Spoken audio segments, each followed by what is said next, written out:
welcome to episode 201 of Retro Encounter, RPG fans' weekly podcast of specific topics every week.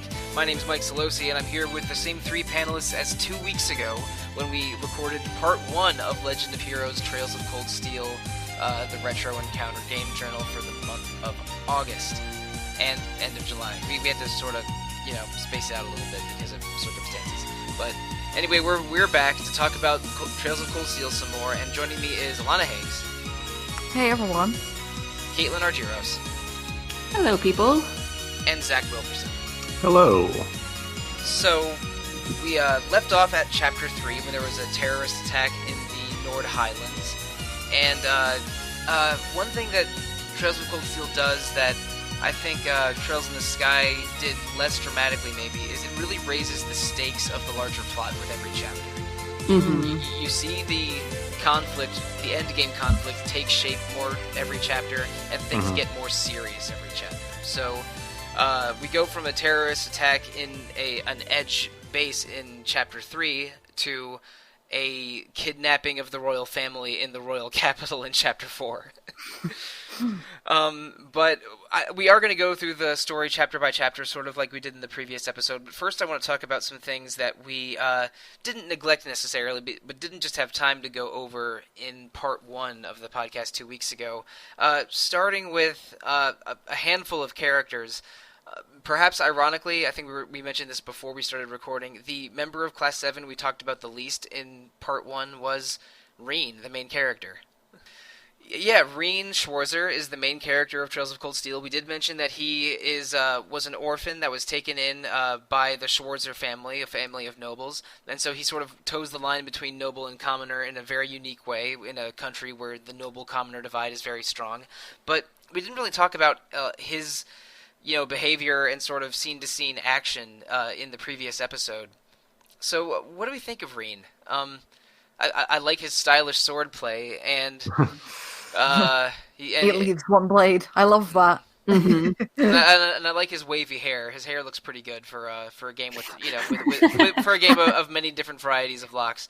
But I think Reen is a really solid main character, especially for the PS3 version. He has less dialogue and less voice dialogue as well, and I think adding the extra dialogue between that and the PC versions, I think fleshes him out a lot more. So not only is he's quite a basic, not basic character, but like he's a pretty standard protagonist, I would say. But very calm, very reasonable, very nice. Yeah, he's almost very perfect. But I think that there is enough there for me to like him. I found myself really enjoying playing or being Reen in Cold Steel because he has all of these inner conflicts going on, and he's very self-critical. I can relate to that at least. Yeah.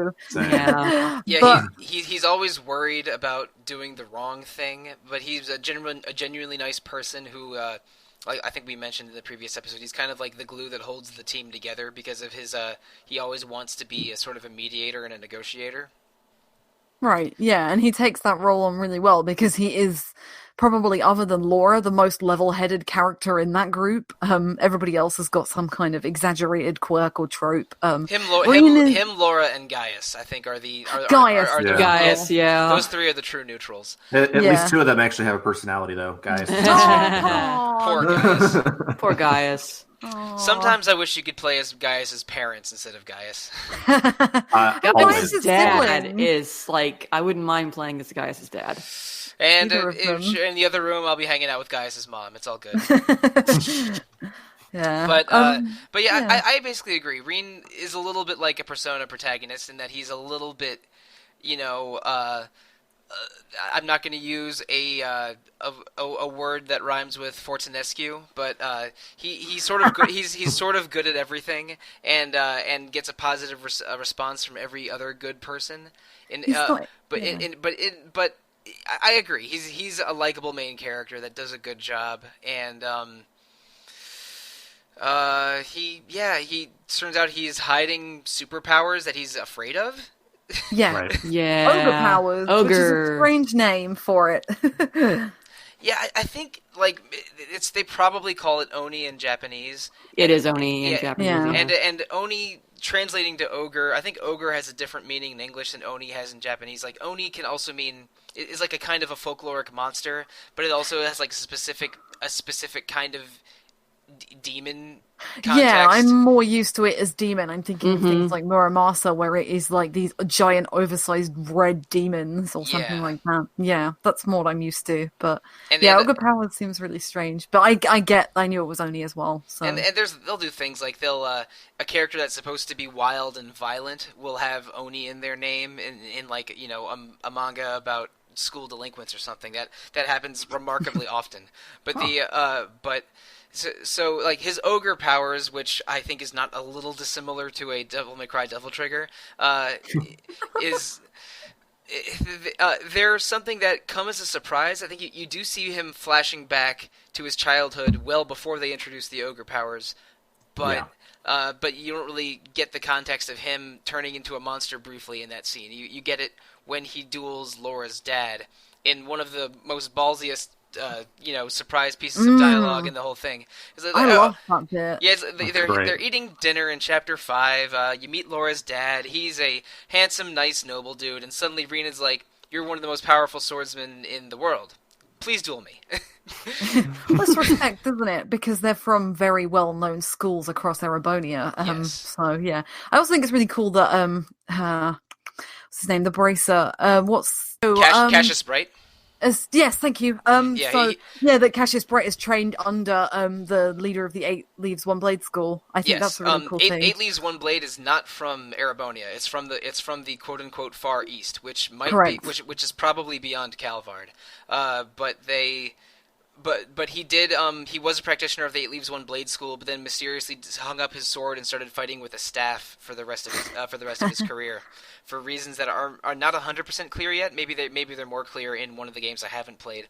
Like it's because of stuff that happens before Trails in the Sky. That's what I figured. Yeah, it's because of what happened to his wife. Yeah. Basically. Okay. Oh. Right. He couldn't protect her using the sword, so he switched to a more defensive staff and joined the bracers and whatnot. And insisted that his daughter learn the staff and not the sword. So which is cool. She is awesome with staff. Yeah, Stella's great. And the thing is, I want to get into this a little bit later, but I do want to make some comparisons between Cold Steel and Sky on a less plot specific and more general level. But let's go back to Reen. He has these hidden demon powers inside of him, but and I think challenging Laura's father, he figured that he was one of the few people in the world that definitely won't die if he goes all out on them. So he used this opportunity to see if he could do something about his powers, and he gets a pretty positive response from everyone. It's like, oh, so that's why Laura had this feeling of him holding back all the way back in Chapter 1.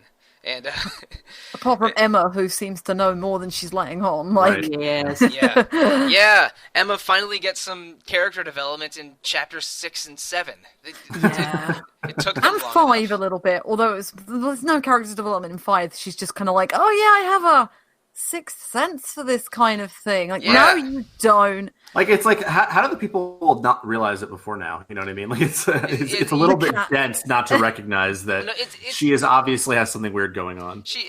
We've known it as early as Chapter 2 when she used spells to heal Reen and unlock a door. Yeah. And Reen, being the most oblivious human in this entire game, or possibly half human, half ogre in this entire game, is like it says, "Oh, thanks again for those herbs that you gave me all the way back in Breahard." And Emma's like, "Herbs, yeah, of course, herbs."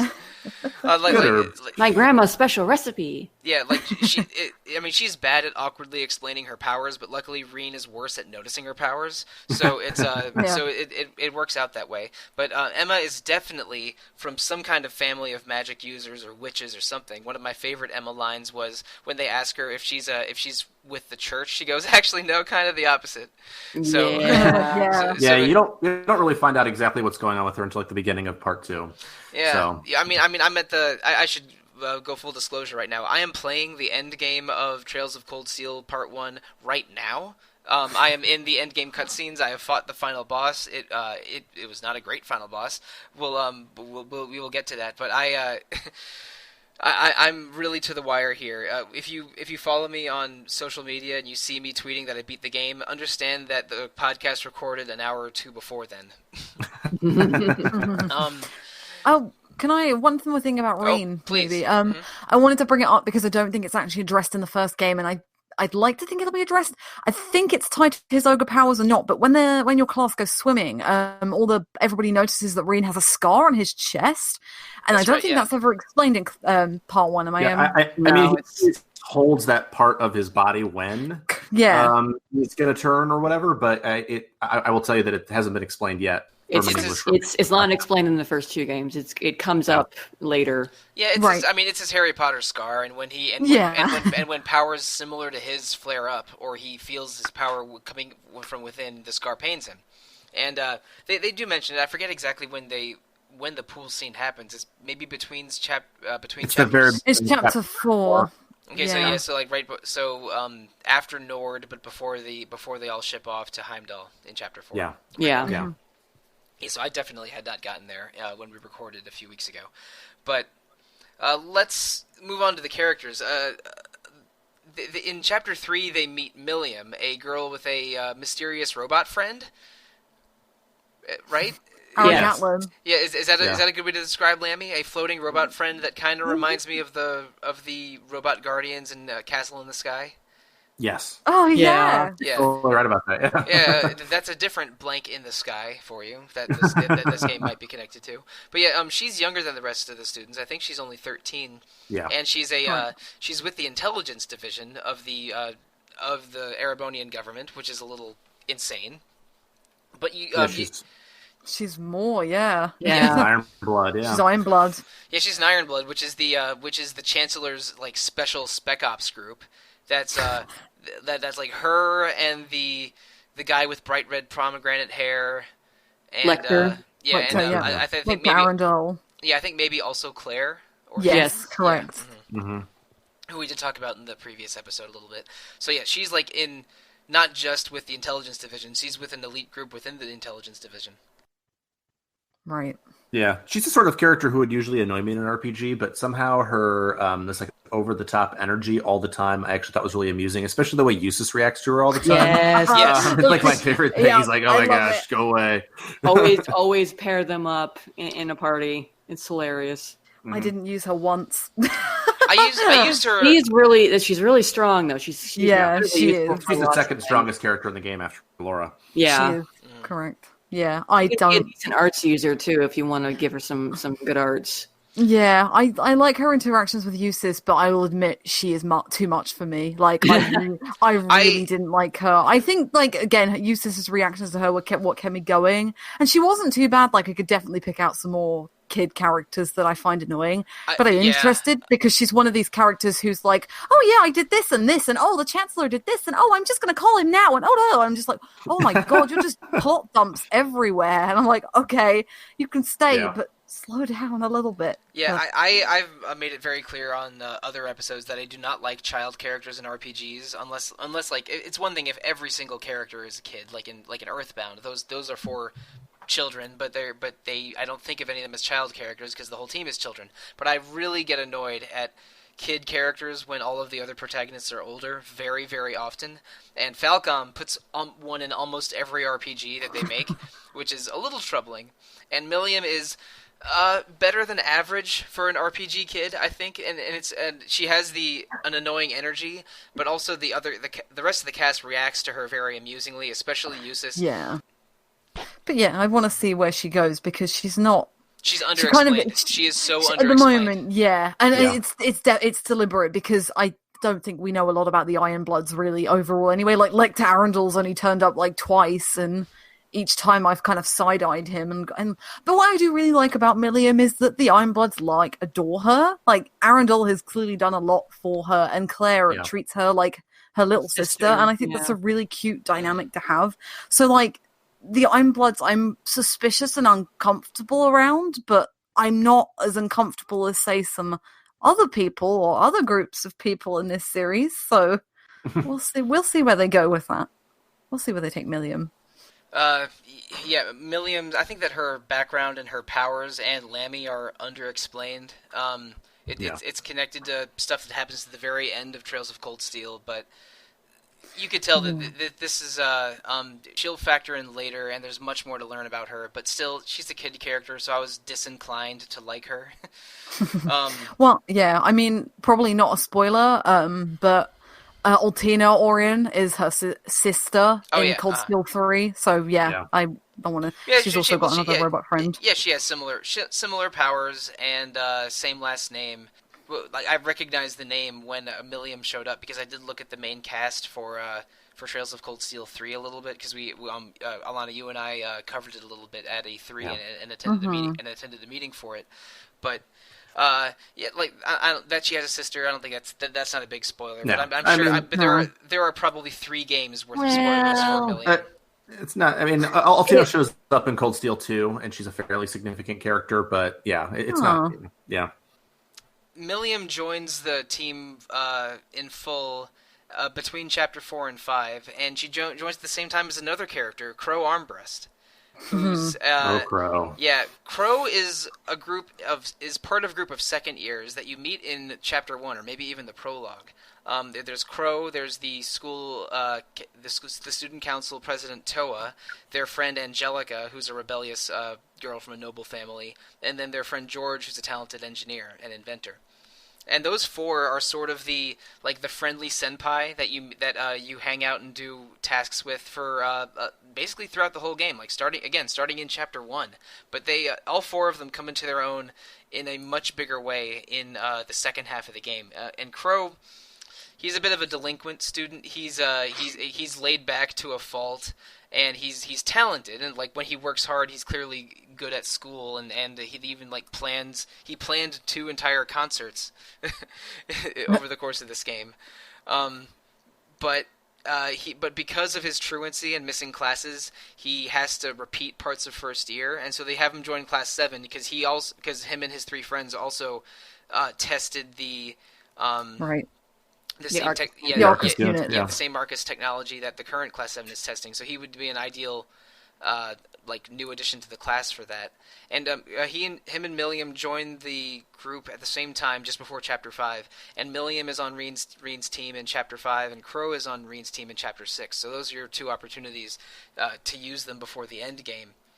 And, we're going to talk... I mean, there's a lot to talk about Crow in the last couple chapters, but... ignoring those things for now, what do we think about that crew? Crow, Toa, Angelica, George.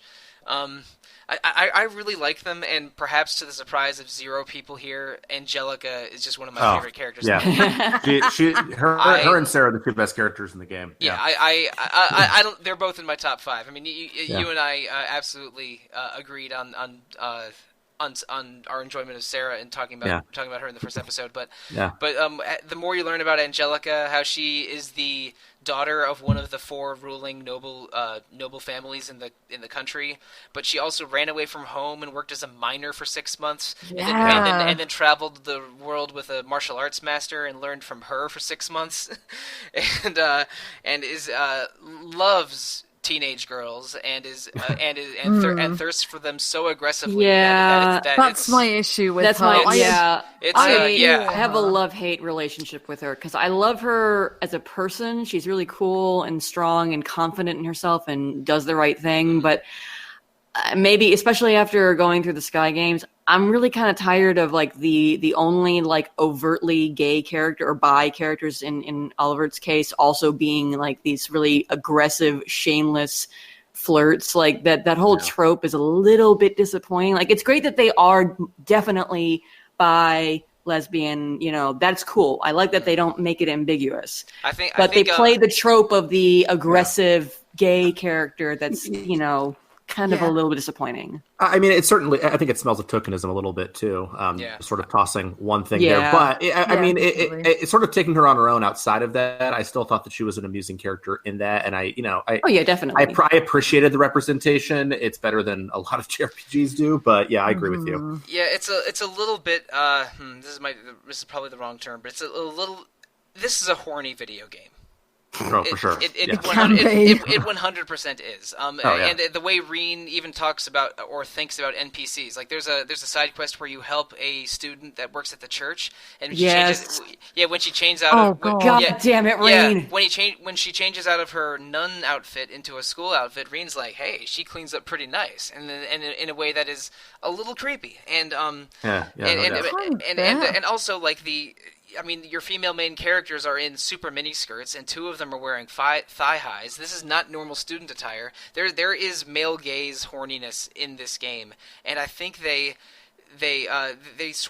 use a sort of masking technique, and this is the term I'm uncertain of using properly, with Angelica by having some gay tokenism with her acting very aggressively and pervertedly, but they're saying, oh, no, it's okay because she's a woman. We aren't doing male gazy, like, men groping women. If it's a woman, it's okay. It's like, no, it's not okay. And, like Angelica's likable, but her actions are not cool. I agree with all that, yeah. Yeah, so, but still, I kind of love her rebellious streak against her family. That's kind of awesome. Like, like, she's an extreme version of Eustace in a way. Like Eustace does not... sometimes resents his noble background, and she completely rejects it, and probably enjoys some of the privilege and resources that her family gives her, but does not want any part to do with any of the rest of it. It was a legitimate.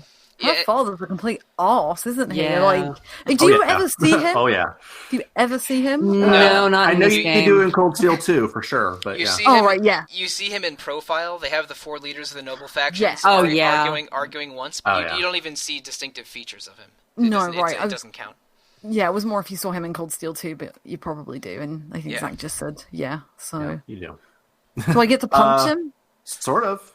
Oh, okay. Yeah. I hope she gets to punch him because Angelica has a right hook. She fights with she fights with some like martial arts skills, and she has a she wears like a full like leather or a bodysuit. Yeah, leather or pleather bodysuit, like a little bit like Bruce Lee in Game of Death, kind of. Although she's in a much more sensible black instead of yellow with a black stripe. Yeah. This definitely has a little bit of a Kill Bill vibe for sure. Yeah, oh yeah.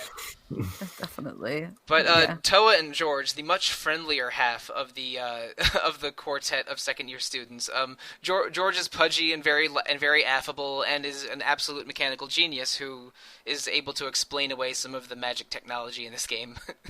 And he's a sweetheart as well. He's lovely. He's not actually played for laughs either, which I think is really nice. He's very intelligent, sociable.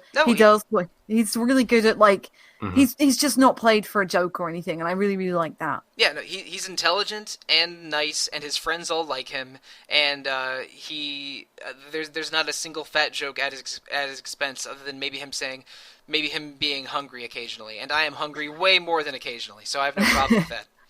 Yeah, but no, I really like George.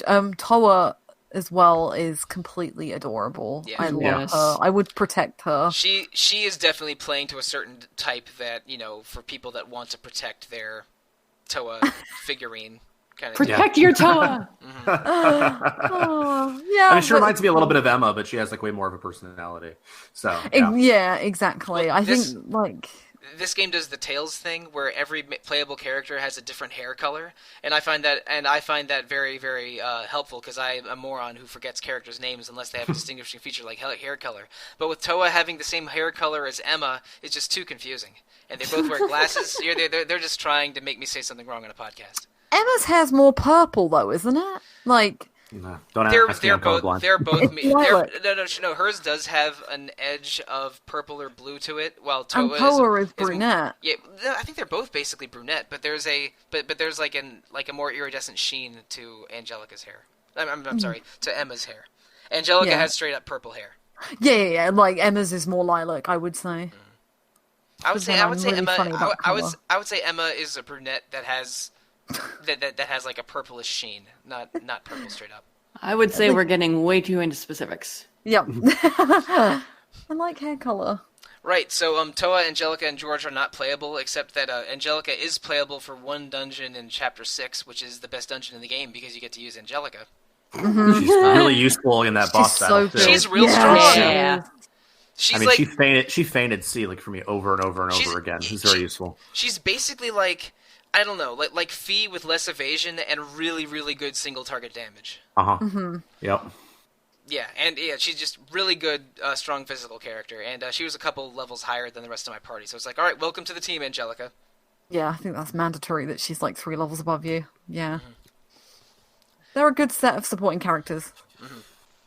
But that's most of the important student characters in the game. Before we dive into the plot, there's one more quick question that I have for you guys. When you do these segments at the school, there are side quests. There are so many side quests. There are all the side quests, like between 3 and 6 in every half chapter, which is half at school, half in the field study. So, was there a specific character or quest in any of these school life segments or field studies that you found particularly memorable or interesting? The hidden swimming side quests were kind of fun, just because the man-way method. Yeah, the man-way method. Yeah, I mean, it was so ridiculous and over the top, and especially who's the instructor? Neidhart. Neidhart, who is. Yeah, who is like sort of running you through those quests, is so like takes it so seriously, and it's all like so ridiculous that I thought that was amusing. But in general, I really don't like the side quests in this game. But that one I thought was funny. I definitely like the series of side quests, or the one quest in Heimdall dealing with Phantom Thief. Oh yeah, Bleu Blanc. Mm-hmm. Yeah, Bleu Blanc. Possibly another entry of LGBT representation in this game, because Bleu Blanc does not care about men or women. He only cares about beauty. Beauty. Yeah. Yeah. So that was fun, and especially because they added some voice acting into that wasn't present in the original version of the game. Oh really? So. It's so nice. Delightful too. Yes. Yeah. Kirk Thornton does. Okay. I love Kirk Thornton so much. Yes. I just hear Jade Curtis every time, though. It's not fair. Yeah, and Bleu Blanc is one of the central antagonists in Trails in the Sky second chapter. So it was, right. So he's an important presence in the series. I have no idea how much activity he does in the Cold Steel quartet because I have only really played this one. But I recognized him pretty quickly in Chapter 2 when you first see him without the mask, and then when you play part of the story with him sending you on a scavenger hunt in Chapter 4 in Heimdall, that was interesting. And near the end of the game, you see him speaking to another surprise antagonist, which makes you think, oh, okay, so this is the Ouroboros organization showing up in this game again. Yeah. But speaking, I want to get to Ouroboros really soon. But first, the reason I asked about favorite side quests or favorite side characters is because I think this game, or at least the entire series, more like, really lives with its like quotidian quest nature. It celebrates everyday things. Like there's multiple side quests on finding lost pets, when normally one is enough for an RPG. But you're finding missing... I found at least 7 cats in this game, yes. Yeah, that cat side quest in Heimdall that's really cute, actually. Yeah, there's one in Heimdall and one in Ruhr. And, there is, yeah. And the one in... But, like, throughout the game, you're finding people's missing suitcases. You're replacing lights on the highway. You're helping out farmers. And when you go on trains, you have to buy a ticket and go on the train and play cards with your friends. It really celebrates everyday things and represents them in an RPG. Which is why I use the word quotidian, which I had to look up to make sure I was spelling or saying it correctly. But I sometimes love it and sometimes think it's too much and just want to get on with the game part of the game. Because all of these side quests have naturally flowing dialogue and have discussion while you're doing the side quest and another discussion after you do the side quest, and the rewards are usually a small item but also points that apply to an overall score at the end. So I lost patience with the side quests sometimes, but I think because Legend of Heroes games, or maybe just Trails specifically, are about celebrating little things about the world building, that I think that they're like too important to the game not to include them, but I still think there was like a little too much of them. Yeah, I mean, I appreciate sort of like the look at like, populism and humanism, and especially, and again, I hate to keep talking about Cold Steel 2, but it becomes important there to sort of, and they don't sell it as well as maybe Suikoden does in terms of sort of looking at like the struggles of everyday people, and I like that. But eventually, like as I'm just like literally just walking two different, green exclamation points over and over again, I didn't think that they were interesting enough or varied enough in terms of the types of stories they were telling to really sell it for me. Yeah, again, like the dialogue in this game is good. I like the idea of including this many side quests, but sometimes I just lost patience with them. But Alana or Caitlin, did either of you have a favorite side quest or a favorite one-off NPC involved in all of these multitudes of side quests? Honestly, not really. Weirdly enough, even though I love the dialogue and love the characters, I probably preferred the quests during the field studies because I like monster hunting and going out and killing numbers of enemies. They felt more normal and more like things I wanted to do, whereas the ones on the school campus were like, collect some books or do this and oh no, I got sent the wrong package. But I did like the weird occult studies girl. That's fine. Yeah. There was the quest where she gave you Beryl, the one where she gave you like the 9 things that happen around the school, and they're all just like random everyday things, like the light bulb's broken and it's just flashing, and it was just me. Yeah, the 7 mysteries of Thors or something. Mm-hmm. Yeah, something like that. Yeah, that's one of the only ones that stick out. Otherwise, I think like in terms of like characters, you get more out of just talking to the NPCs over the course of the game than like any side quest that specifically involves them. Yeah, I think so too. And that makes sense because, you have a lot more time to see their stories develop and instead of just like one, like 15-minute quest or something like that.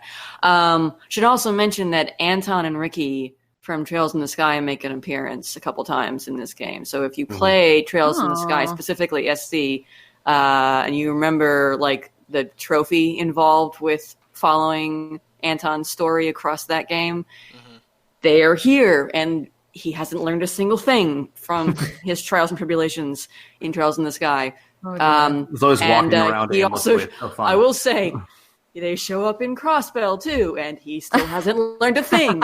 So, poor Anton. Oh, I like that. I like that a little NPC appears across the whole series. I'm trying to think of an equivalent to like something silly, but I can't. Nothing's coming to mind at the moment that's appeared in like multiple games in a verse.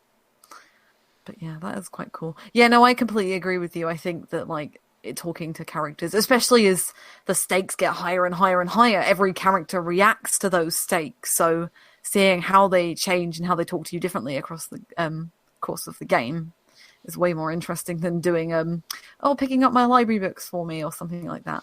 That also feeds our completionist instinct a little bit, because as you talk to as many people as possible, you'll get like additional paragraphs to their profile in the system menu. Right. And sometimes you'll even be rewarded for just making sure to talk to as many people as you can between games. I think we might have mentioned this in the previous episode, but every Trails game has a series of books to collect, and each book in the series is only available at a specific time, like in this chapter between these two events.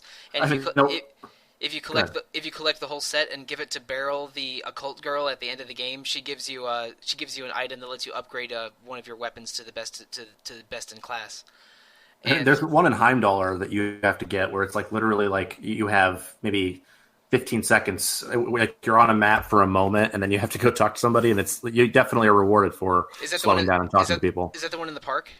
Yeah, I think so. Yeah. When you get to the park for the first time, and then you do an event, and then you return to the park, and then you leave permanently. And those 2 visits of potentially 1 minute each are the only chances to get that book. I had to get it. I knew that there was a book series to collect, so I printed out a list and was careful to get them all.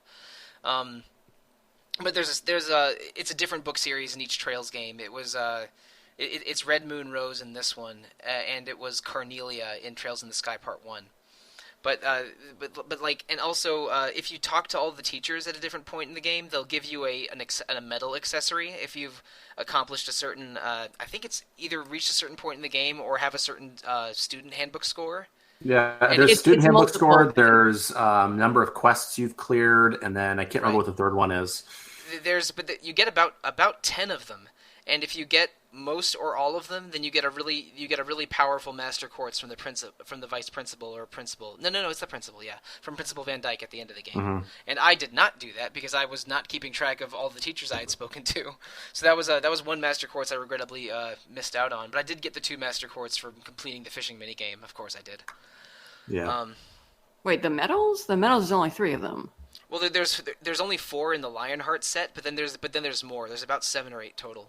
And I think you need the 4 Lionheart ones to get the Master Quartz from Van Dyke. I think I'd have to check a list. There's so many pieces of like RPG esoteria in this game. Things of like collect all these items for reward at the end. Talk to every NPC because dialogue things will change. You'll get different endings and special scenes if you complete certain conditions. Things that I find both endearing and maddeningly frustrating in RPGs. This game just really lives them. And sometimes I love it, especially if I actually complete it, and sometimes I hate it, especially if I miss one step that's preventing me from completing it. Especially given the time crunch, we're podcasting about it. Yeah, it's frustrating. You're like, I want to complete all of it, and it's hard to do here. These games, they really feed your completionist instinct. They celebrate the very small things and big things in RPGs, and sometimes it got on my nerves, especially since I ended up beating half of the game in about 5 days. But it is very impressive because it took me a lot longer than that. Yeah. Well, I mean, I was a bit of a slow starter on this. Like, I got through the first 2 chapters in like 3 weeks, and then the last 4 chapters in about a week. So that's not a recommended pace to play this game, but but I still enjoyed my time for sure. But let's talk about the larger plot a little bit some more. We mentioned near the beginning that the plot stakes rise and the plot takes a clearer shape with each new chapter, and in Chapter 3, I think, is the first time you meet Comrade G, who we did talk about last episode. But soon after that, you learn that he is one member of a terrorist organization called the Imperial Liberation Front. And Comrades G, S, V, and C are the sort of core the core of that team, with C being the Darth Vader masked character that we mentioned before. And it's unclear what they're doing for most of the game, but they definitely want to destabilize Erebonia and possibly throw it into war. They're pretty upfront about not liking Chancellor Osborne. Yes. Yeah. They're basically like, we want to take him down, and they've all got different reasons for it, which you gradually find out as you confront all 4 of them. Well, you don't really necessarily find out about Gideon's motives too much. You hear about him. A little bit. The one I don't think you hear as much about is Scarlet. Scarlet doesn't. Yeah. You're right. Yeah, they mentioned offhand that she lost her hometown because they were building a railroad through it, and that's it. But you learn more about that in Cold Steel too. Yeah, that makes sense. But V was a member of a mercenary group of Jaegers that got wiped out because the Chancellor outmaneuvered them, and. Excuse me. Gideon was a teacher who diametrically opposed That's right. Osborne's pattern of annexing different nations to build power for Erebonia, and so like for him it was more ideological, and for Scarlet and Vulcan it was a little bit more personal, and I think for C it's also more personal. But we don't learn everything about his motives at the game unless there's a very very end game scene that I'm missing. No, you find out in Cold Steel too, of course. Fair, yeah. they hint at it. They mention that he grew up in the dry special economic zone, which was a country annexed by Osborne 8 years ago. But but there's definitely more to that story that I do not personally know yet, because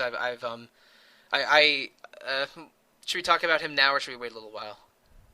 I mean, might as well do it now. Might as well talk about him now. Yeah, let's go. Yeah. Comrade C is Crow Armburst, the one of your second year senpai at the military academy, and he was using a combination of misdirection and smoke screens and recorded audio to make it seem like he was not ever in the same place as Comrade C. And in a way, I think this fits Crow's personality a little bit, because the very first thing he does when he mentions you is is trick Reen with the disappearing coin. The 50 mirror, yeah. And when you look at the ILF's strategies throughout the game, for especially for the kidnapping and for the assault on the fortress at the end of chapter 5. He always uses misdirection and simultaneous actions. It's always, there's something going on here and something going on here, but their real target was the third place. That's his like modus operandi every time, and that sort of fits the guy who appears to grab a coin, but really he lets it fall into the bag next to his feet. Mm-hmm. Like he has this sleight of hand misdirection edge to how he behaves that makes the personality of that student fit the strategy of this terrorist, which is a little weird to say. But yeah, he ends up being the surprise antagonist of this game, or one of the key ones. And it turns out that Milliam joined your class because Crow had been a suspect to be connected to the ILF for an undetermined amount of time. But they had Milliam's assignment with Class 7 was to keep an eye on Crow, which he totally failed because in the climax of Chapter 7, he sneaks off back to the capital and shoots the Chancellor in the chest. Yep. That's the real climax of the story, is an assassination attempt, or possibly full assassination. I believe they mentioned he was dead in in the capital at the very end of the game. They don't confirm it, I don't think. They say that he's being rushed off to be treated, but yeah, he looks like he's dead. But I mean, in this kind of game, I mean, do people really stay dead for long? Fair point. I don't know. But if you told me that was a body double, or there was a whole army of clones of Gileath Osborne, or if he was really a secretly immortal zombie, like. Any of those things would make sense to me, because that's the kind of game this is. Yeah. I mean, I think with Crow, they actually plant the seeds for him being C, like, really smartly. Like, he disappears at a very specific time in Chapter 6, and sort of all the stuff you were talking about with his personality. Earlier, I mean, at the end of Chapter 6, I was like, okay, I think it's Crow, but I still didn't know for sure, because even as you go back and watch it again, it's not super obvious. So I think that they plant just enough seeds for you to maybe figure it out. And when you go back, you're like, oh, that makes sense. But it's still it's still a mystery that I don't think is super easy to call, which I thought was really smart. Yeah, they mostly play fair with this twist. I agree. I think twists need foreshadowing and recontextualization. They make you notice foreshadowing that you didn't notice before, and make you rethink the beginning parts of the story in new context, and the puzzle pieces still fit together. I think that when a spoiler just comes out of nowhere and breaks those rules or doesn't foreshadow itself, I think that's just twisting for the sake of twisting. But this one was pretty good, and they also telegraph it a little bit by naming him Comrade C of all things. Right. Yeah, that helped. Yeah, there's there's one other character. Yeah, with C. Claire was my other guess. Yeah. Oh yeah, Claire as well. Wow. Yeah, that would have been interesting. Yeah, I certainly have changed things. I'm not gonna pretend I knew it was Crow from the beginning, because over a year ago I saw the trailer for Cold Steel 2, and it shows Crow in in a giant robot fighting Reen. So I'm like, so he's the bad guy. All right. In the Azure Knight, yeah. Yeah. Because it turns out, in Chapter 7, you you do your final stay in the dungeon under the old schoolhouse, and you find a giant robot at the bottom. Yeah, Valimar. Yeah. Valimar. Because, the whole thing was a test to find a true, a knight worthy of Valimar, and that ends up being Reen.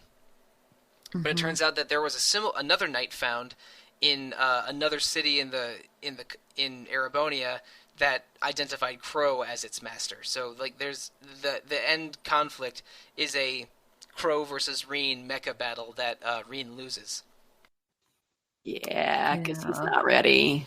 And also a little bit before that, the noble commoner, sort of Osborne versus nobles, railway military police versus provincial armies, all those conflicts sort of come to a head in the Crossbell state, and the army learns that the nobles are bankrolling the Imperial Liberation Front. There's basically all of the a lot of the secrets start being revealed.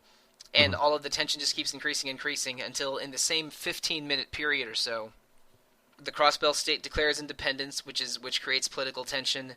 There's the assassination attempt on the Chancellor that seemed successful, but I'm not going to throw that out yet.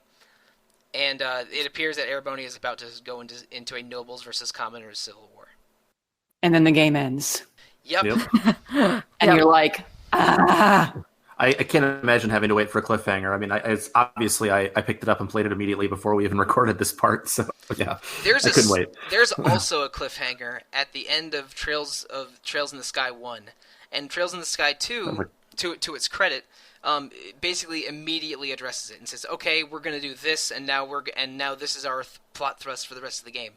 But I had to wait 5 years for the localization. I think they were the localizations. Yeah, I think the localizations were 2011 and 2015, and I didn't get to it until 2016. I think I might be a year or two off on those numbers. But this is similar, but might have an even more dramatic climax before you have to go on to the next game. Like it's what happens in Trails in the Sky is big and makes you want to play second chapter right away. But this is bigger and flashier for sure.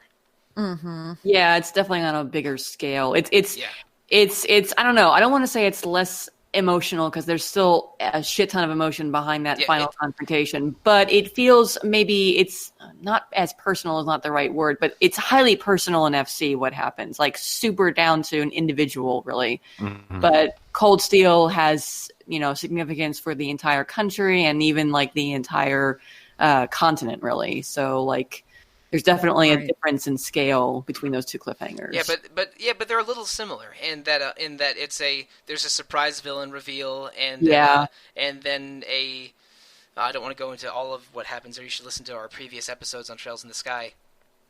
But there's a surprise villain and some dramatic encounters, and it definitely leaves you hanging. It's not it is a cliffhanger and not a satisfying wrapped up in a box conclusion. Yeah, for both Cold Steel 1 and Sky 1. But I want to talk about compare them a little bit more, because I think that Trails in the Sky and Trails of Cold Steel are RPGs that are sort of that almost feel like they're in separate generations, even though they're clearly written by the same people.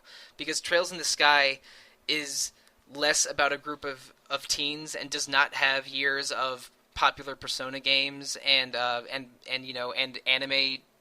anime designs appealing to specific parts of the audience that will buy the statues and buy the drama CDs. So like Trails in the Sky feels like a 90s RPG, and Trails of Cold Steel feels like a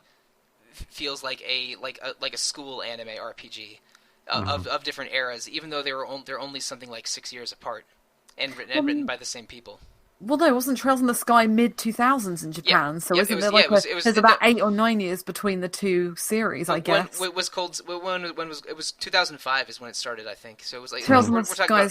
I think Cold Steel 1 came out in 2013. Okay, so it's 0405 to 2013 about. So but they feel further apart than that, and I think it's because they do. But I think part of it is because of the main characters. Trails in the Sky is about two teenagers on a journey that go on a world tour and learn about their world, and the ultimate conflict at the end is about their relationship and the two of them. In Trails of Cold Steel, you get 9 of your 11 main characters in the first 30 minutes, and you're sort of growing as a class, and sometimes it felt like Reen was less of a main character and more of a passenger, with you learning about this world through the lens of these 9 very different students from different parts of the world. And so with Trails in the Sky, I think I felt closer to Estelle than I did to any of these characters in Cold Steel, because it really was an emotional and personal journey for Estelle and her relationship with Yashua. But with Cold Steel, the story is more about Erebonia through the lens of 9 special characters that you get from the beginning. So you can tell these games were written by the same people and are set in the same world, because there's a lot of pattern between them. But the whole time playing Cold Steel, I was comparing it to my experience playing Sky. I don't feel as close to any of Class 7 than I do to Estelle, but Class 7 feels so much more important to this world than Estelle and Yashua were to Libero. Just because Cold Steel is really about Erebonia, while Trails in the Sky was about Estelle and Yashua. Will be interesting comparing it to Crossbell as well, because everything I know about those two games is that they're basically set in that one city-state. Am I right? Mm-hmm. So that's a much smaller scale than the other two games. And I think they mentioned Crossbell is like smaller than Heimdall, which is the capital city of Erebonia. I skimmed over that. Yeah, that's well, in population, definitely. In population. Yeah, population. I remember. Oh, okay, Heimdall is huge. Because the thing about Crossbell, and I have not played the two Crossbell games, is that it's a small but strategically and economically important city-state that has been passed back and forth, and has been fought over by Erebonia and Calvard for decades or maybe even hundreds of years, and is nominally under the control of Erebonia, but in the events of the two Crossbell games and peripherally in the events of Cold Steel. The ILF attacks a trade conference there. The mayor declares its independence and then freezes its bank assets, so that basically dealing a huge blow to the Erebonian economy, and that is part of the escalation to the civil war at the end of the game. Mm-hmm. This is a series of RPGs that share a world, and the political machinations of the world is like you see different phases of it and different sides of it with each game and through different characters in a way that's fascinating world building. Mm-hmm. It's extremely good. I desperately want to play the Crossbell games, especially after Cold Steel 2. So but Trails in the Sky 1 felt like teens on an adventure, and Trails in the Sky 1 felt like teens going on an adventure, and I felt really close to Estelle and Joshua. Cold Steel 1 felt more like a global conflict that you're seeing through the eyes of these, 9 students that were basically handpicked to be together because of their different backgrounds. Mm-hmm. It was really clear to me in Chapter 6 when Oliver says he wants to be a third faction that isn't noble or commoner. He designed Class 7. He got one of the most influential, neutral, politically powerful people to captain his ship, Laura's dad, and he wants Class 7 to be the building blocks of his new Erebonian future. And which makes me shocked that there aren't fewer people trying to assassinate Oliver. Right? I know. He does so many things. He's pretty integral to a lot of Trails in the Sky, isn't he? He's in 1 and 2. Yeah, he's in all 3 of them, but he's a more major character. On all, yeah. I think if Osborne thought he could get away with assassinating Oliver, he would, but I think Osborne's smart enough to realize there's no way he can, and he would prefer to use Oliver rather than kill him. And they hate each other. You can really tell that. And I think Oliver knows he's trying to be used as a political pawn, but he's using his freedom and his resources to do this thing with a giant airship called the Courageous, and a special class of high school students that could, who could potentially shape the world one generation from now. Yeah, you can totally see how both the ship and Class 7 are heavily inspired by his experiences in Trails in the Sky and SC. The tasks that he and the various directors have the students go on are essentially bracer tasks. They're there they go around the country, or rather the east side of the country, and they learn about the people and the conflicts and whatnot, and make their own independent decisions about what to do about things. And then, of course, the Courageous is basically an upgraded version of the Arsail from Trails in the Sky. So it's nice to see that he took all those experiences and he's trying to use them for good in Erebonia, especially in Erebonia, a country where the Bracers Guild has lost a lot of influence over the last 2 years. Correct. And again, this is one character doing political machinations in a big civil war. Like we mentioned, there was 4 heads of families. We haven't even mentioned the guy that rules what is it, Ordine? Well, Duke Cayenne. Yeah, Duke Cayenne. We haven't even mentioned him yet, and he's one of the leaders of the noble faction, and is one of the slimiest dudes in the whole game. It's because he only turns up once, and then you immediately the minute he turns up, he turns up in Chapter 5, doesn't he? With Yep. Yeah, he talks to Laura's dad. Yeah. Ooh, yeah, I have a feeling we'll be seeing a lot of him. There are so many characters and so many ideologies and ideas clashing against each other that. Yeah, again, I hate to go back to Trails in the Sky, but Cold Steel Part 1 feels like table setting for sort of a more action-packed second chapter. Oh, it is. Yeah, it totally is. Yeah, which is the same pattern that Trails in the Sky followed.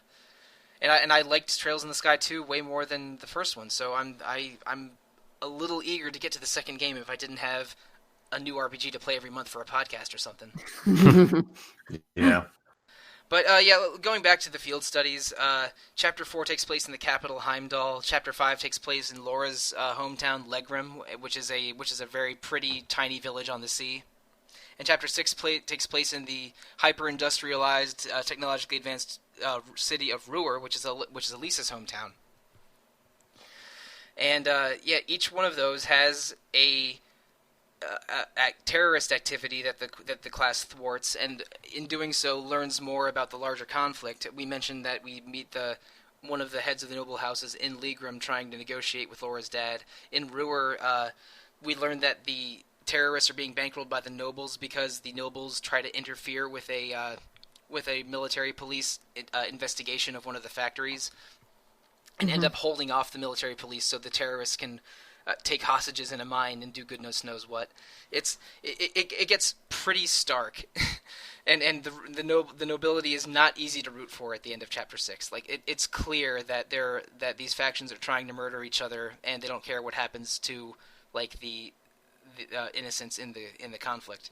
It's difficult because I don't really root for either side, because Chancellor Osborne is probably the character who makes me the most uncomfortable in the entire game. Like, it's made really clear, like the minute he walks into the room at the end of Chapter 4 after you've saved the princess and your sister, like the music changes, goes really dark. He's got this deep booming voice. The way he talks to you as well, it's just, I do not like him, and like I don't know, like, I just do not trust either side, basically. Yeah, like, we've got this. I don't think the game wants you to trust either side as well. You're right. It's probably my own politics informing it a little bit.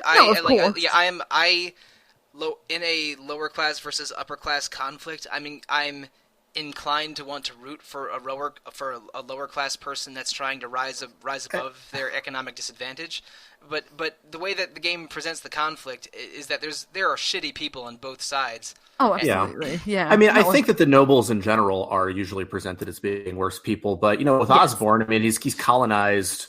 It seems to be basically trying to colonize everything around him, sort of at the expense of every life. But he at the top is someone you see as being negative, but like all the people who work for him, so Claire and Milliam, whether we like Milliam or not, but they seem like good people. And so I think that's sort of how that distinction is created. That's why we root for them, is because like the people we know are nice, even though Osborne seems to be maybe the worst of all of them. Yeah, and the craziest thing is that Osborne's second in command is Macias's dad. I feel really bad for Cole Regnitz. And I think that Governor Regnitz is a good person trying to do the best for his country. Absolutely, yeah. And similarly, I think you guys might disagree with me on this a little bit. I don't think Rufus Alborea is bad. I think, do. I don't. I think he's no comment. No comment. I think he is. He's of a noble family, and he's charismatic and mostly well liked within his hometown. But I think he's also trying to do the best at diffusing this situation, and at least in part, because I don't have a bad impression of Rufus the way I do of his father and the other noble leaders. No, Zach and I are snickering over here. I mean, I don't trust him at all. Like, when he turned up in Chapter 6, like, I was like, what are you doing here? Why are you always here when I don't want you to be here? He turns up in Chapter 5 in the car, drives off with Duke Cayenne. So you trust him, but you don't trust Sharon? I don't trust Sharon either. Okay, who is a member of Ouroboros? Never say anything negative about Sharon. Never anything Sharon. negative about Sharon. I like Sharon. Everything. I like Sharon a lot, but I think she's another secret child assassin, just like like Fee and possibly other characters from the trilogy that are definitely spoilers. I mean, Sharon is definitely a member of Ouroboros. It's been confirmed in the game, but she's on holiday. Yeah. She's on leave at the moment, so you can't, she's works. Just the butler or the maid for the. I don't think she's one of the Anguis, one of the leadership. She's an enforcer. She's an enforcer. Yeah. She's an enforcer. So she's not like the main villain. Enforcer number 9. Yeah, she's not the main villain of Skies 1 and 2. Who was an Anguis leader? She's more like what was. What was Yashua's former friend back there, like Leon Hart or something? Lo? Yeah, Lo. Yeah, she's like Lo. Okay, got it. Yeah, they're both enforcers. Yeah, right. I couldn't remember that. I know that there's Anguisses and Enforcers, and they're both numbered, and there's also a group below Enforcers, and I forget what they're called. It's not important. Yeah, but no, I don't remember the name. Actually, there's so many names and numbers and organizations and stuff in this game, and normally it's very Kingdom Hearts. Yeah. Normally, I love that. I love stuff like that, except when it's Kingdom Hearts. I mean, it's like a Tales game. They just throw terminology at you. Yeah, and Tales and Kingdom Hearts are just really ripping off Super Sentai. We all know it's true. Fine. But yeah, I normally love this kind of stuff. There's just so many names that it's that my head's spinning a little bit. I also didn't get a lot of sleep last night trying to finish this game in time. I'll do it. But let's see. Fast forward to the ending. Actually, no, we're not fast forwarding to the ending. Let's talk about some things that we haven't mentioned at all in either of these episodes. Caitlin, I read somewhere once that you enjoy video game music. Yes, I do. I would say I would hear it on a podcast, except I'm not sure that podcast exists anymore. Well, back episodes do. I'm being unfair. But we didn't talk about the soundtrack at all in the first part of this podcast. So I think this is a really good soundtrack. It's Falcom as hell. There's here's piano and violin going into a harsher sound, and here's the pop song in the middle, and it's definitely Falcom, but it's a really, really good Falcom. It's one of the there's a lot of strong soundtracks in the Trails series, but it's one of the strongest, I think, out of all the soundtracks, and one of the strongest soundtracks I've heard from Falcom. Not that I've listened to all of it, but Falcom has a lot of great music between Trails and Ease and all that jazz. It's a huge 4-disc soundtrack with lots of different tracks between battle tracks and town tracks and exploration tracks and cutscene tracks, and some of my favorite battle themes and area themes in any of the Trails games. I love Heimdall's music. Heimdall is one of my favorite. Yeah. Out of all the field studies, I think it's probably Heimdall and then Ruhr are my favorite area themes. Don't Be Defeated by a Friend, which is the practical exam, and it also always shows up as a boss fight shortly before the final boss fight in the field studies. Belief, which is the one of the epic boss themes that plays a couple times throughout the game, and then of course the boss theme when you're fighting the final boss in the old schoolhouse, and then the decisive collision, still one of the best Trails boss themes, if not the best Trails boss theme. There's really good boss music in this game. Yeah, I think I like the regular enemy, the most recurring battle track in Sky better than Cold Steel, but the boss music is better in Cold Steel. I didn't like most of FC's music. Like Silver Will is the queen, love Silver Will, but most of FC's music was pretty kind of. Yeah, no, I only am really attached to airship music and battle music in Trails in the Sky. I think Cold Steel has a better audio presentation in general. What do you guys think? Oh, you named most of my favorites. Yeah. I think honestly, I'm a big fan of this. I went and bought this by the time I hit chapter 3. This has been on my playlist for months now. So yeah, I'm not as familiar with Falcom stuff. I've played a couple of Ease games. I have heard some Trails in the Sky soundtrack music. But this is great. This is just heavy rock, tons of violin, East Origin levels of heavy violin and epic guitar music. Tire Link to Arcus is probably my favorite boss music, which is the one that you tend to get in all of the hunts and all of the bigger animals. That one stuck out to me. Yeah, I do like the normal battle theme. Favorite area music, I like Lohengrin Castle's music, weirdly enough. That was a good dungeon theme. And I also not a good dungeon. But no. Well, I mean, are there any good dungeons in this game? It's okay. Go to the empty space, get a key. I kind of like it because it's got a puzzle system to it. But there's something about that dungeon, aka the boss, that I really hate. Oh God, I hate it. Go suck it. Oh yeah, and he's not even the problem. It's his ads that are the problem. It's the same thing with the final boss in the old storehouse. Yep. Yeah. Oh boy, that's why you do what I do and have like 3 out of 4 characters have aerial and at all times and just long area of effect magic. I use magic too much in this series. Yeah, that's whatever. I was at the end, so I didn't struggle as much with the end boss as I did with Nosferatu, but they were still a pain. But otherwise, I think the end boss is pretty similar to Nosferatu because same idea with the ad. It's the same. It's a similar entity, so it makes sense. Just S-craft them all.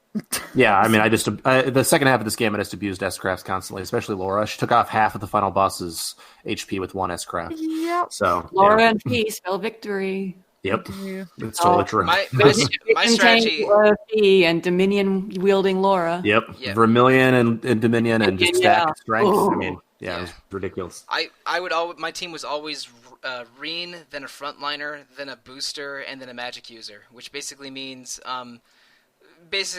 everyone besides Gaius and Crow.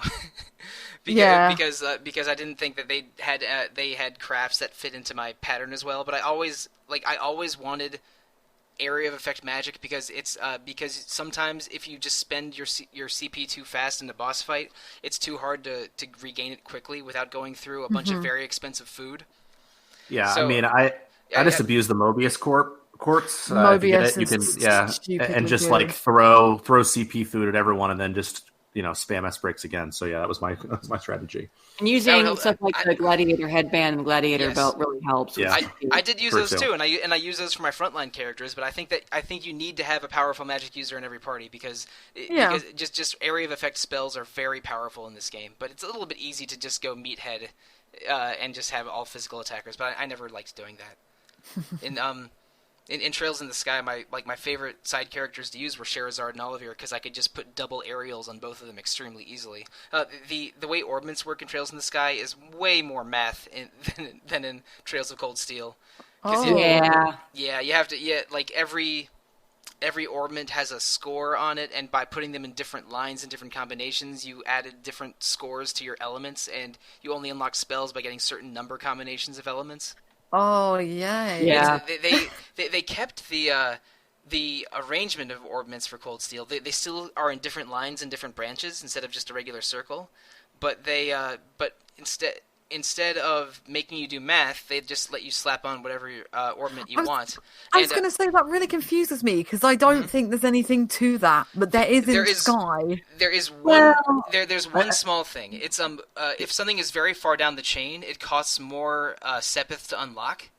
So stuff. Right. Okay. Is that it? Stuff. No. Well, almost. Okay. Almost. It's so that's why the very, very last chains for Elliot and Emma were really expensive to unlock. But also, whenever you unlock them, your EP goes up, and the more it costs to unlock, the bigger the EP bonus is. Right, which is why the casters, the healers, Emma and Elliot, have generally unbroken chains. Yes. Yeah. They're designed to be spellcasters. Yeah, okay, in Trails in the Sky, having an unbroken chain was amazing because you could put a lot of different orbments on there, and the numbers would get very high and unlock powerful spells. And more physical characters would have smaller chains, so that their orbments were less expensive to unlock. But it was very challenging to get them to learn powerful spells. But in Trails of Cold Steel, they do away with most of the math, and now just orbments say what they do, which is probably a better system.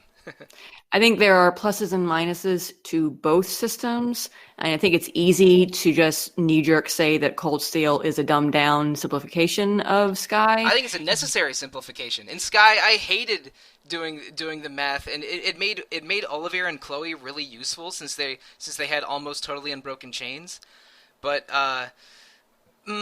It's too easy to have every character in the game in Sky have a shit ton of magic, though. Once you start getting access to the different elemental gems, which give you huge totals in one or multiple elements, you can easily have even a character like Zen, who has no business casting anything aside from, Earthwall, have an ungodly amount of attack magic, which he won't be able to utilize properly because he doesn't have the art stat for it.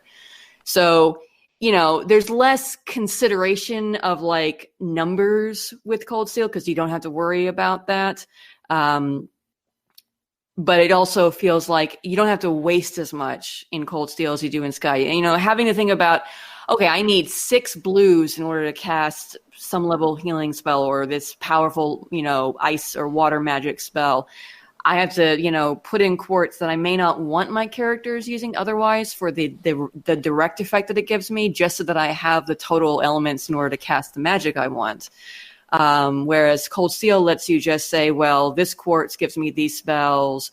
This quartz lets me do this. It lets you kind of, I don't know, instead of just piling magic on everyone and deciding quartz based on what spells they give you access to, you can more customize characters around builds, not just like magic, like what arts they have access to, but different like stat boosting, you know, boosting attack, boosting evasion, things like that. I also really like the fact that there's no more penalty to using stat boosting quartz. You know, in Sky games, you put an attack quartz on, it means you lose some defensive ability, and vice versa. Or you don't get to stack up your magic elemental numbers enough. And it prevents, and sometimes doing a good status quartz or a good passive quartz prevented you from getting better spells. Yeah. It's a different system, and Cold Steel, of course, has the Master Quartz, which gives you, most Master Quartz anyway, give you a smattering of spells and stat boosts and some other bonuses. So that helps to balance out the fact that you can't necessarily overload characters as much with arts as you could in Sky. Magic is more powerful in Sky for only certain characters with that had long chains. And instead of having to check a guide to see what spells will unlock with different counts of elemental scores, all of the abilities you learn are directly on the quartz. You look at them in the menu and you see what it'll do to the character. You don't have to check a guide. You don't have to plug and play and experiment. And this means that basically anyone can use any spell, and physical builds are more viable. And you have to do less math and less work to get good spells on your characters, and I think that is largely a positive change. Because even though I liked heavy magic characters in Trails in the Sky because magic was powerful, I don't have to hand wring as much messing around with people's with people's Argus or what was the word for their orbments? Yeah, orbments. Yeah, I wouldn't have to mess with people's orbments quite as stressfully in Trails of Cold Steel. But also the cast is larger in Trails of Cold Steel. You have 9 people from the get-go and always 5 or 6 people at once. You only have in Trails in the Sky 1 and 2, you don't have more than 4 characters until like the 70% mark of the game. Yeah. People are leaving and coming and going in your party with a hard cap of 4, kind of like a Final Fantasy game before FF6. Yeah, and you'd have to also be careful because the quartz learn spells, and if you've got like a healing spell on Elliot and then he learns that healing spell, like, oh wait, I have to go and shuffle everything around again and work out what's better, whatever scenario. The Master Quartz do. But yeah, that's what I meant, sorry. On Master Quartz, they learn spells, and then if you learn a spell that you already got equipped on a separate quartz on that Master Quartz, then you need to go and change that's also cool because the Master Quartz really allow you to tweak builds, multiple different builds for the same character. Like you could Rain starts off with Force, which lets him regain CP when he kills enemies, and you can keep him on that path by eventually giving him Mobius, which also does something similar. Or I'm thinking of a different quartz. Ares does a similar thing where it lets you heal EP and HP with spells. But Ares is a magic quartz. There's another Master Quartz you can get that lets you regen CP. It's Megalith. Megalith, yes. That's the one. But you can also give him, I actually swapped his Master Quartz with Fees. I gave him Fees Raven so that he had that insane speed boost. It helped him delay too. Yeah. And you can do things like that. Fee got a quartz that boosted her evasion so she could be an evasion tank. And of course, the queen, Laura, gets Vermilion so that she can just destroy things. Everything. I never took that offer. As soon as I got Vermilion, I popped it on her immediately. Yeah. But that's really neat that you can do that. And just as a side note, future Cold Steel games let you equip more than one Master Quartz. So you'll now be able to further customize and make all sorts of different builds. I'm really excited about that. Yeah, Cold Steel. Is that starting in Cold Steel 3? Yes, it is. Yes. It's so good. one of the starting Master Courts in Cold Steel 3 is named Bridget, so I immediately texted our mutual friend Bridget about it. Oh yeah, you took a picture of it, didn't you? You asked. Yeah, and it said I was moused over the remove button, and she begged not to remove herself from the orbment. But yeah, like Master Quartzes are really powerful, and I think maybe a Master Quartz was my favorite new thing to find in the game. Like if I got a new item, I was most excited if it was a Master Quartz, because I knew that I could totally reshape how one of my characters played, and Master Quartzes are very powerful and level up, and I just love leveling things up. I mean, shocker, I'm at a website called RPG Fan. But let's see, what else have we not addressed in this game? The combat in this game, it feels sort of in the tradition of like a Game Arts Lunar or Grandia game, because I think space is very important. There's like we mentioned, AoEs. There's like both enemies and the player characters have to behave like rules of spacing, and attacks have different charge times and area of effects, and you have to manipulate all of that. And I really, really like that. Again, it's a vibe of Lunar or Chrono Trigger or Grandia, 3 games that I love. It affects items as well, which I don't think it does necessarily with the other 3. So you have to be... different characters have different movements, and different arts have different... That's true. That's true for Lunar, but it is true for Lunar as well. But not Chrono Trigger. Or Grandia, no.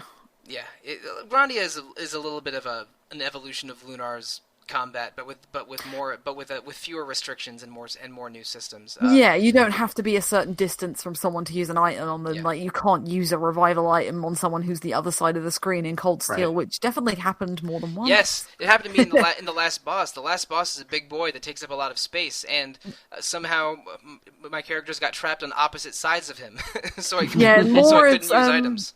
Laura's spin move moves her like round all the enemies and in the middle, depending on where I put her. I think one of Reen's delay moves does that too, right? So his initial one runs through the enemy, and one of his later ones he sort of leaps into an enemy space and pushes them away, similar to Laura's spin. Yeah.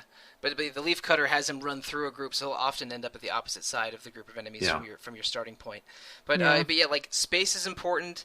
Managing CP and EP for your crafts, for your arts and crafts, are very important. There's a lot of systems in play, but I think it's never really unfair, because the enemies play by the same rules that you do with charge times and CP and EP. But it's kind of easy to set up to create an exploitative setup. Like absolutely. They give you, especially once you hit the chapter 3 or so, you get a lot of power at your disposal, and even doing things like sticking multiple 10% status effect ornaments on your grid, that will really add up, because there's so many area of effect skills. Like you'll inflict powerful status effects on enemies without even thinking. Yeah. I mean, Machias becomes very powerful with the Juggler Master Quartz and then throwing status effect stuff on him. I mean, that's regular, like his. No regular enemies were like, almost all of them got a status effect if you use like Petrification Shell with him. So yeah, he was very good. And then Chrono Burst with him too. When you were able to manipulate the turn order. I mean, I feel like late in this game you have to break it. And what's funny is in Cold Steel 2, I think they realized that. And like if bosses get a turn in Cold Steel 2, you die. So you kind of have to do the exact same thing in Cold Steel 2. So it's the same idea. I think it's very breakable, but I think they go too far with it later. And I think I might be off with the numbers a little bit, but freeze and burn are so powerful in this game. Because both of them behave like poison, but burn only lasts 1 or 2 turns, but each turn will deal like 5% of an enemy's total health. Like I was fighting Comrade C at the end of Chapter 6, and he has 100,000 health exactly. And my burn spells would deal 2,000 damage, and then the burn status effect would deal 7,000 a turn. And freeze is like burn, but it deals less damage, but also like has them stop in place for the duration. And those are just my 2 favorites. But status effects are myriad and powerful in this game, which I think is great, because a lot of the time. Maybe this is juvenile Sollosi talking. Like, why would I poison something when I can just deal all the damage at once? Right. And that's me playing Pokemon, definitely. That was me like ignoring all of the gray magic in Final Fantasy VI 20 years ago. Oh god, yeah. Same. But more like 25 years ago. Jeez. But But yeah, like they give you a lot of options and play by, I think, a set of rules that are normally pretty reasonable with the combat in Trails of Cold Steel. I never felt like combat was a burden, except maybe the final dungeon, which was like, I don't know, like 15 screens when every other dungeon in the game is less than 8. It's so too long. Yeah. Without turbo mode, I don't even know what I would have done. So I'm the only one here playing without turbo mode. I'm on the I know. I feel so bad. I'm sorry. But it was okay. No, it was fine, and I got to play it while watching some really good slapping music. Yes, I really love the final dungeon theme for this game. The final dungeon's cool. It's just a little too long. Yeah, I think so. I like some of the enemies are evil as hell in that dungeon as well. Like, I just don't like some of them, just because they mob you with status effects and things like that. Yeah. And I did not like the boss of that dungeon, mostly because it just took so long. And the first time I was playing him, I died when he was around 15 or 20% health because he wiped me out with some chain attacks. But the bosses are uneven in this game. They almost always feel either a little too easy or holy crap, I need to back out and change my equipment a little bit to avoid a certain status effect or something. Yeah, there's only a few I really struggled with, and it was that one, the one in Lohengrin Castle, and I think it's Chapter 5 Schoolhouse boss, the big dragon that's immune, physical attacks. The ice dragon that freezes everyone. Yeah. Yeah, that one's a bitch if you don't remember to put on antifreeze before. And it's also the only schoolhouse section where you're forced to have 2 party members. Like, you have to take Milliam and Crow with you, who are not magic. Well, you can put Crow. Well, Milliam is fine. Crow can be a good spellcaster. Crow can be better, Crow is like Elisa or Eustace. He has higher ATS than Reen does. Yeah, exactly. But it's still not my first choice. That ice dragon, almost all of its attacks are area of effect. And it always gets 2 turns, maybe. That's because almost all of them inflict slow and freeze. So you really have to immediately separate everybody and then try to heal people one at a time. Because otherwise it's way too easy for everyone to get slowed or frozen, and then the dragon gets 3 turns in a row and you're dead. Yeah. The fight with Adamantine Shield and Elliot's Resounding Beast is all I'll say. Yes. Yeah. Resounding Beast is really, really good. As well. In fact, Adamantine Shield is really useful for both the fight against C in Chapter 6 and the final boss of the old schoolhouse. That fight against C messed me up a little bit because I got bad luck, and one of his robots got a critical hit ticker. But that's another thing, like similar to Grandia or Final Fantasy X, you can see, or Persona 2, you can see the turn order of the next several turns on one side, and you can manipulate that a little bit with time spells, speeding up your characters or slowing enemies. It's not quite as much of a tightrope walk as a Grandia game, but it's cool, and it was it was not unwelcome. No, I found it really relaxing. A really cool trick for that fight against C is to cast. Forget the name of it, but the spell that lets you reflect one spell. Oh, yeah. Shell, maybe? Yeah, because the archaisms will, if they do anything to you, it's probably going to be casting magic, and so you can literally ignore them by just keeping that up, because C won't cast magic at you.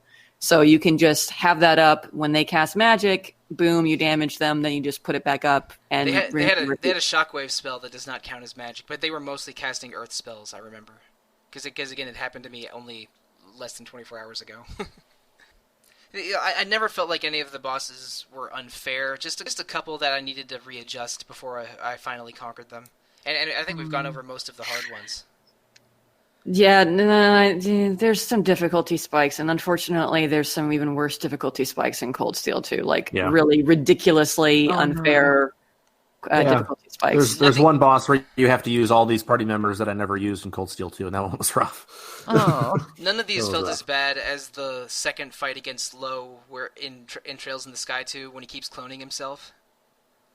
At the very end? Near the very end. Yeah, that was. I actually didn't have a super hard time with that fight, but I was using a guide. I didn't think any part of that game was hard except for that fight.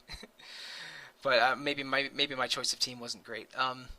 Let's see. We've gone over almost everything. This game ends with a gray versus blue giant robot fight that Reen loses and leaves us looking ahead to a war-torn Erebonian in Trails of Cold Steel 2.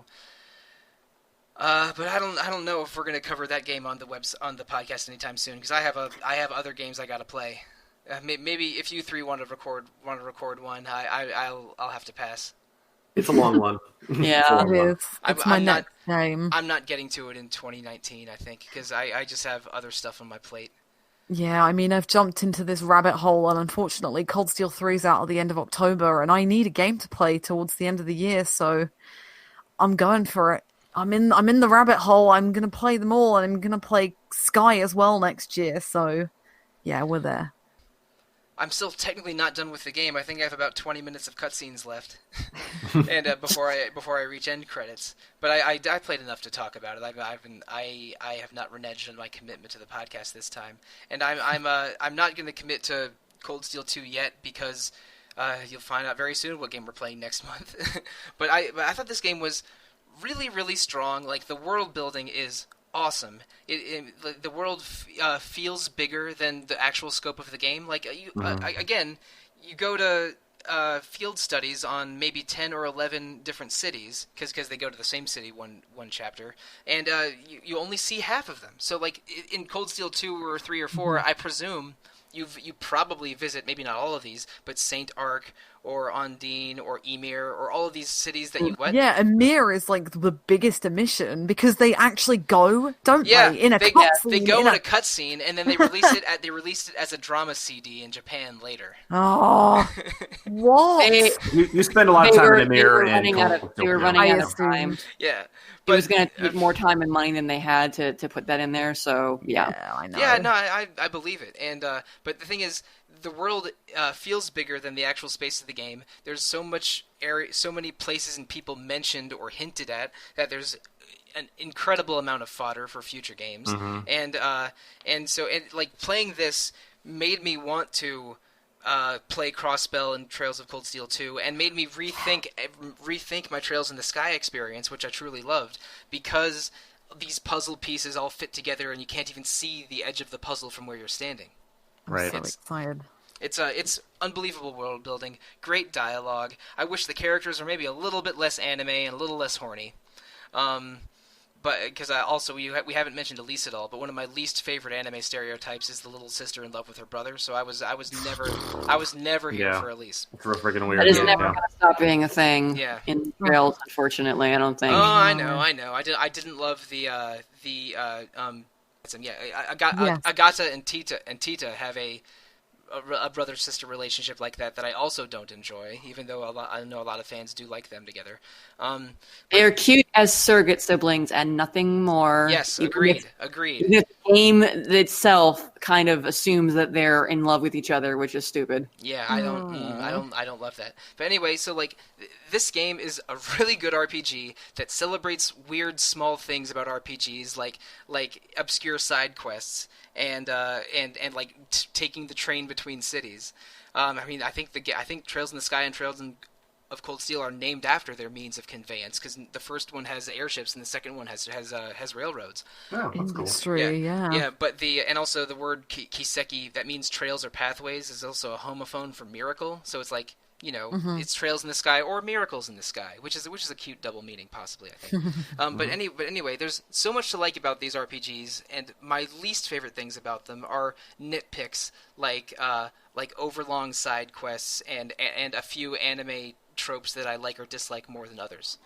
But if you have the time and the inclination, this game is really good. I had a lot of fun playing it over the past 4 or 5 weeks.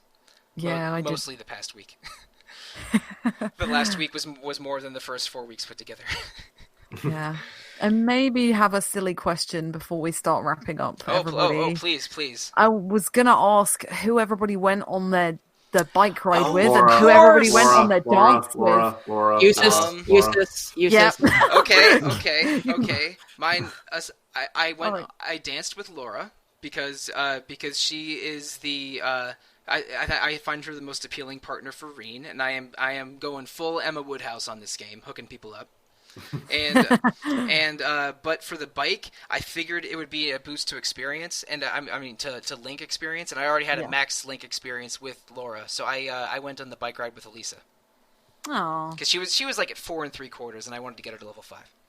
I mean, I got Eustace on the back of the bike with Reen, so I'm really happy. I was like, you went there. You went there. The awkward waist hold happens with the men too. Yes. Yes, it does. Great. I was really disappointed though that if you ask one of the boys to dance, they don't dance. They just you just hang out. It's way like. This is the problem with these games, is that Reen arguably has stronger relationships with the male characters than with the female characters, and yet they don't. They deliberately kind of tease that out in certain scenes too, and then they just say, "No, we're just best bros." Like I think it was the bit where at the end, after you've done the final mech battle, you get a specific scene with whatever character you danced with. I believe. Yeah, and they look at you and say, "Like, we'll see you soon." Yeah. The Eustace one is a real gut punch. Oh my god! I was like, "Whoa!" Yeah, and to unlock these scenes, it's a little bit again more RPG esoteria. You have to be at level 5 or almost level 5 with your link with them, and then you also have to either do after school scenes with them in chapter 6, or take them on the bike ride, or journey with them for 2 tickets in the school festival at the end. And one more thing about the school festival, didn't it seem to you that Reen was more concerned about the school festival going on than about the well-being of the entire town? He's like, so was everyone else. We gotta play our concert tomorrow. Wait a second. Gotta play our concert. There's monsters coming out of a glowing building. What about the festival? It's like, come on, guys. Yeah, that did kind of like the first time I played the game, I was like, really? Okay. Yeah, that's how I felt. And although I would like to go on. Frame that a little bit differently, like less like we work so hard on the festival, and more like it's our responsibility to go in there. We've been investigating all this year. Let us finish our job. That would have maybe they do sort of land in option number 2 eventually, but they definitely start with option 1. Yeah. What about the festival? My concert. But the concert was cool though. It was very cool. It was very amazing. Cool. Is it more fleshed out in the PS4 version? Because I like sort of canned animations with singing. With violin tracks. The only thing extra is voice dialogue. There's no like additional scenes or anything. So and it was cute that they made the closing number something like a folk song that everyone would be able to sing along to. Because I mean, I don't know if you... They're old trail songs, actually. That's what it is. That makes sense. But they gloss over it a little bit. But Crow invented rock and roll a year before this story, and then teams up with Elliot to invent idol pop in this Industrial Revolution world. Aww. It's very cute. But yeah, my dance partner options at the end, I had either 4 or 5. I took a picture, so I should be able to check. But they were the 5 characters I used the most, because I spread out what characters I was leveling up links with in the town, because I wanted to see all the different characters. But it was the 5 I used all the time were my 5 links that got to level 5. Yeah. So Laura, Fee, Elisa, Eustace, and Emma. Yeah, I had all the boys and Laura. I had all the girls and Eustace. I did Eustace plus, so I had everybody. Yeah. Also, like, as a bonus thing for that dance scene, how happy is Sarah that she gets to dance with Victor Arcade? Like, my god. Well, wouldn't you? Sarah deserved that moment. And also we had the cute lonely widowers moment with Machias's dad and Elisa's mom. Aww. Yeah, that was also sweet. Machias's dad is a cutie. I love him. It was a very cute dance scene that was a lot that even Angelica did, like dancing with George, was managed to withhold for her thirst for teenage girls for 5 minutes. Yeah, I know. Also, right, we haven't mentioned Elliot's dad, who is the best. I love him so much. Screaming at Elliot and giving him a big bear hug in the middle of a military demonstration. I remember being so confused because Elliot kind of mischaracterizes his dad earlier. He comes off as being a hard-ass who doesn't really care about his son, and then the first thing he does when he sees him in chapter 5, bear hug. Yeah, and I'm like, Elliot, what the hell, man? Your dad is adorable. But then his dad also is standing on the outside of a tank as tanks are being shot at. It's so good. I'm like, Olaf Craig is great, and he's a very sort of broad, grizzled man doing this. So the image of that with how he treats his 2 kids is very, very sweet. I like that a lot. Yeah, this game has good parents. There's a lot of good parents that have been through some hard times. A lot of there's a couple dead spouses, a couple difficult upbringings. Yeah, I think Irina's got some stuff that needs to be sorted out because I still didn't really. Yeah, I've still got issues with her. She's think my least favorite of the parents. Do any of them have two parents other than Gaius? Well, Reen does. Reen's mom is alive. Okay, cool. Yeah. Well, right. I didn't pick up that detail. Elisa's arc is actually really good. I think me and you in particular, Mike, we picked up on how she's quite tropey, but I think she gets a really good resolution by the end of Cold Steel 1. I really liked her role in Chapter 6. She challenges her mom and stands up to her mom without being a total brat, by in a way that has her mom thinking, oh, Lisa's grown up. All right, here, go. Yeah, I was really impressed with how she 360'd in that chapter. So she does not drop her tsundere Helga G Pataki tendencies by the end. And does a lot of Murger face with her cheeks puffed out, again through the final chapter. But she comes into her own a bit. She's better in the second half than in the first half. Yeah, she's really good. And same thing with Emma, who's almost a non-character in the first half, but now she's maybe part of a secret society of witches, which is pretty dope. Yeah. But anyway, that's definitely sequel talk. For now, we're going to live in the present. We've recently finished Trails of Cold Steel 1, or I will have 90 minutes from now. And I think that's the end of the episode. Next week, we're doing a second villains episode all about Luca Blight and the villains of Suikoden 2. Yes. And we'll ask a lot of questions, but one of them will definitely be, is Luca Blight the true villain of the game? How much higher can my voice go? Do you have some helium nearby? No, I just have range. That's all. And we're working on the rest of August and September. We don't have it all exactly nailed down yet, but the September game is going to be Wild Arms 3. That won a listener poll from earlier this year, so we're going to do 2 episodes on Wild Arms 3 in September, and I'm going to start that game probably tomorrow. But listeners, if you want to reach us, the best way to do so is to email retro@rpgfan.com. We also have message boards, a Facebook page, an Instagram account, Twitter, Discord, Twitch, streaming every day, and all of it is on a fancy schmancy snazzy new rpgfan.com. That's a little bit more 2019 and less 2002. It's a lot more sensible navigation, more secure links. It looks great. Mike Salvato's been working on it for months, possibly over a year. And we're all really, really happy and relieved that it's been rolled out. So you can find links to all of those RPG Fan subpages I mentioned through the snazzy new front page. So please visit rpgfan.com, which also hosts 2 other fine podcasts, Random Encounter and Rhythm Encounter, one of which is more active than the other. I'll let you solve that puzzle, listeners. And you can review all 3 of those podcasts, including Retro Encounter, on iTunes or Google Play, or however you are listening to us. So, before I lose my voice, for real, let's tell the listeners how they can reach us, starting with you, Zach. You can reach me by emailing me at zachw@rpgfan.com or on Discord at zachw. Alana, your turn. You can find me on Twitter at Alana Hagues, or you can find me on RPG Fan Stuff as Diving Falcons. And Caitlin. You can find me pretty much everywhere at Leon Kazerl, _ in between. And listeners, I know you are sick of hearing my voice, but if you want to read my words, you can find me on Twitter at @TheRealMonsoon or at Evoker for Dogs, where I get a little weirder than on The Real Monsoon. And as Monsoon Mike on Discord or Monsoon on RPG Fans forums.